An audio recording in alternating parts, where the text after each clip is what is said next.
Welcome to my channel Indrajeet classes. तो Indrajeet classes में आप सभी का स्वागत है। तो आज हम लोग ऑक्सफोर्ड बेसिक इंग्लिश ग्रामर का एक्सरसाइज 20 स्टार्ट करने जा रहे हैं, है ना। इससे पहले भी हम लोगों ने एक्सरसाइज 1 से लेकर 19 तक कवर किया है, जिसमें ग्रामर का बेसिक कंसेप्ट बताया गया है, लेटर के बारे में बताया गया है, वर्ड के बारे में बताया गया है ना, पार्ट्स ऑफ स्पीच के बारे में बताया गया है। ठीक है, तो जिन्होंने भी पिछला वाला लेक्चर या पिछला वाला वीडियो नहीं देखा है जिसमें बेसिक कंसेप्ट है ग्रामर का, तो सबसे पहले आप उस वीडियो को देखें, उससे आपका बेसिक कंसेप्ट क्लियर होगा, है ना। तभी आपको आगे का एक्सरसाइज अच्छी तरह से समझ में आएगा, क्योंकि अगर हम बेसिक को नहीं समझेंगे तो ग्रामर को अच्छी तरह से नहीं समझ पाएंगे। ठीक है, तो चलिए स्टार्ट करते हैं एक्सरसाइज 20। इसमें क्या है, इन वाक्यों में प्रयुक्त प्रीपोजिशन को घेर दें, है ना।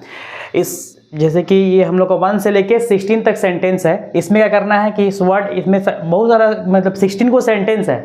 हर एक सेंटेंस में क्या है, कहीं पर एक प्रीपोजिशन होगा, कहीं पर 2 प्रीपोजिशन होगा।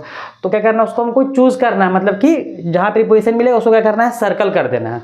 तो सबसे पहले हमको प्रीपोजिशन का आइडिया होना चाहिए कि प्रीपोजिशन बोलते किसको है, तभी तो हम सर्कल कर पाएंगे ना। ऐसे एक सेंटेंस है, इसमें सी केम बाय कार, इसमें जैसे पता ही नहीं कि प्रीपोजिशन बोलते किसको है, तो किसको हम सर्कल करेंगे, इसको करेंगे, इसको करेंगे, इसको करेंगे, इसको करेंगे, है ना। तो सबसे पहले प्रीपोजिशन समझते हैं। प्रीपोजिशन पार्ट्स ऑफ स्पीच के अंदर में आता है ना। हम लोग के पास, हम लोग इंग्लिश ग्रामर में 8 पार्ट्स ऑफ स्पीच है, noun, pronoun, adjective, verb, preposition, conjunction, interjection, है ना।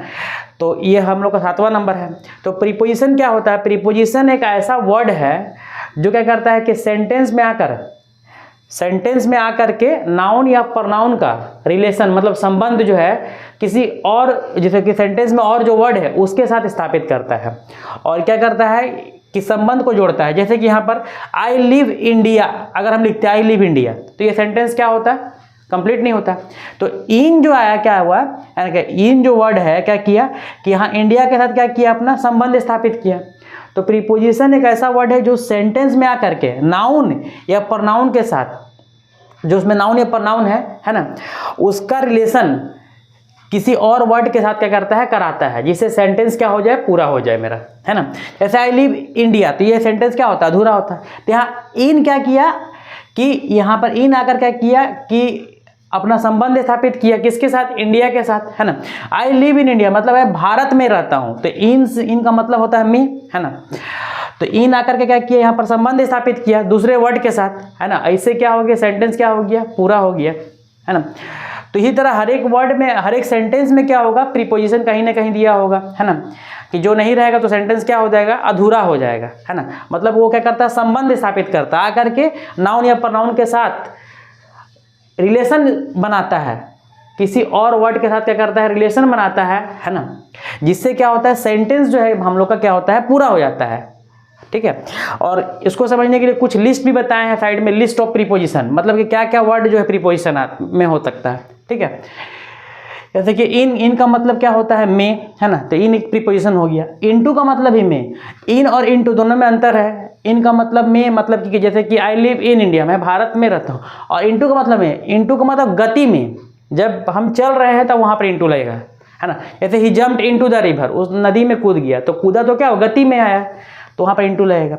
ऑन का मतलब पर है, एट का मतलब ही में और पर है, ऑफ का मतलब काके की, एमोंग का मतलब के बीच, एमोंग लगता है 2 से अधिक के बीच में, बिटवीन लगता है 2 के बीच में, अंडर मतलब के नीचे, आफ्टर मतलब के बाद, बिफोर के पहले, फोर के लिए, अप ऊपर, टू मतलब की ओर, विथ साथ, विदाउट बिना, ओवर के ऊपर, बिलो के नीचे, नियर मतलब के पास, फ्रॉम मतलब से, बाय मतलब के द्वारा, अबाउट मतलब के बारे में।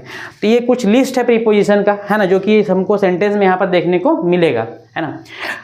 तो ये सब प्रीपोजिशन यही सेंटेंस में कहीं ना कहीं दिया होगा, है ना, जो कहीं पर आकर के क्या कर रहा होगा, अपना रिलेशन बना रहा होगा, है ना, नाउन या प्रोनाउन का रिलेशन, और उसको संबंध जोड़ करके क्या कर रहा होगा, सेंटेंस को कंप्लीट कर रहा होगा। तो चलिए स्टार्ट करते हैं क्वेश्चन नंबर 1 से। जैसे सी इज इन द रूम, वह है, कहाँ है, तो कमरे में है।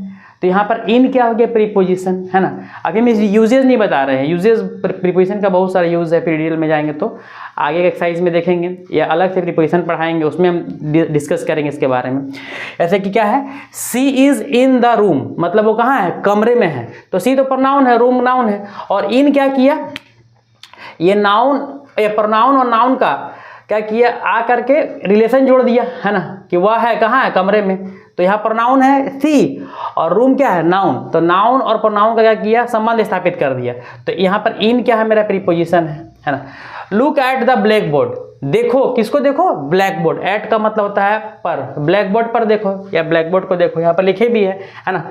एट मतलब में या पर। What is on the table, table पर, देखिए ऑन, ऑन प्रीपोजिशन, ऑन का मतलब क्या हो गया, पर। What is on the table, है ना, टेबल पर क्या है, What is on the table, तो ये हम लोग का प्रीपोजिशन ऑन हो गया। I am going to Patna, to मतलब के लिए, मैं जा रहा हूँ कहाँ, पटना के लिए, तो यहाँ पर टू हो गया, टू प्रीपोजिशन हो गया। She is with me, वह है, with मतलब साथ होता है, she is वह है, विथ मी मतलब मेरे साथ, विथ हो गया प्रीपोजिशन है ना। विथ क्या किया, संबंध जोड़ दिया मेरे और उसके बीच। I am without a pen, मैं हूँ विदाउट अ पेन, पेन के बिना। तो यहाँ पर विदाउट क्या हो गया, प्रीपोजिशन हो गया है ना। यहाँ विथ मतलब साथ और विदाउट मतलब के बिना। इट इज़ फॉर यू, यह है किसके लिए, फॉर मतलब के लिए, फॉर भी प्रीपोजिशन है, तुम्हारे लिए है ना। The brother of Ram is kind, Ram का भाई क्या है, दयालु है। तो ऑफ हो गया, ऑफ मतलब का, यहाँ पर प्रीपोजिशन हो गया। चलिए अब आते हैं क्वेश्चन नंबर कहाँ पर, 9 पे। ही केम फ्रॉम पटना, वो आया कहाँ से, फ्रॉम पटना से। तो फ्रॉम क्या किया, उसके और पटना के बीच में रिलेशन स्थापित कर दिया है ना। ये फ्रॉम नहीं रहेगा तो क्या होगा, ये फ्रॉम नहीं रहेगा तो सेंटेंस कंप्लीट, ही केम पटना, ये सेंटेंस ही पूरा नहीं होगा। ही केम फ्रॉम पटना, तो फ्रॉम जो आकर क्या कर रहा है, रिलेशन स्थापित कर रहा है नाउन या प्रोनाउन के बीच में। ही केम फ्रॉम पटना, वो पटना से आया। आई लिव इन इंडिया, मैं रहता हूँ कहाँ, इंडिया में। तो यहाँ पर इन हो गया, इन मतलब में, यहाँ पर लिस्ट लिखे हैं प्रीपोजिशन का है ना। अगर इस एक्सरसाइज को हम 1 या 2 बार खुद से बना लेते हैं, प्रैक्टिस कर लेते हैं, तो ये इजीली सॉल्व हो जाएगा है ना, क्योंकि प्रैक्टिस भी जरूरी है प्रीपोजिशन को चूज करने के लिए। सी केम बाय कार, वो आया, बाय मतलब द्वारा, कार के द्वारा। तो यहाँ पर बाय प्रीपोजिशन है। It is under the table, यह है कहाँ, टेबल के नीचे है ना। यहाँ लिखे हैं कहीं पर अंडर होगा, अंडर मतलब के नीचे, तो अंडर भी प्रीपोजिशन हो गया है ना। It was over the river, यह था कहाँ, पुल, नदी के ऊपर। तो ओवर हो गया, ओवर प्रीपोजिशन, ओवर मतलब के ऊपर, ओवर मतलब के ऊपर। I was behind the tree, मैं था कहाँ, पेड़ के पीछे। तो बिहाइंड क्या कर रहा, मेरे और पेड़ के बीच में रिलेशन स्थापित कर रहा है। I was behind the tree, मैं कहाँ था, पेड़ के पीछे। तो बिहाइंड हो गया प्रीपोजिशन। यहाँ भी कहीं लिखे होंगे बिहाइंड, होगा तो शायद नहीं है ना इसमें। बिहाइंड का मतलब भी होता है क्या, के पीछे, ये भी प्रीपोजिशन है। सी नोज अबाउट मी, वह जानती है किसके बारे में, अबाउट मतलब मेरे बारे में है ना। तो अबाउट हो गया प्रीपोजिशन, क्योंकि सी तो क्या है, प्रोनाउन है।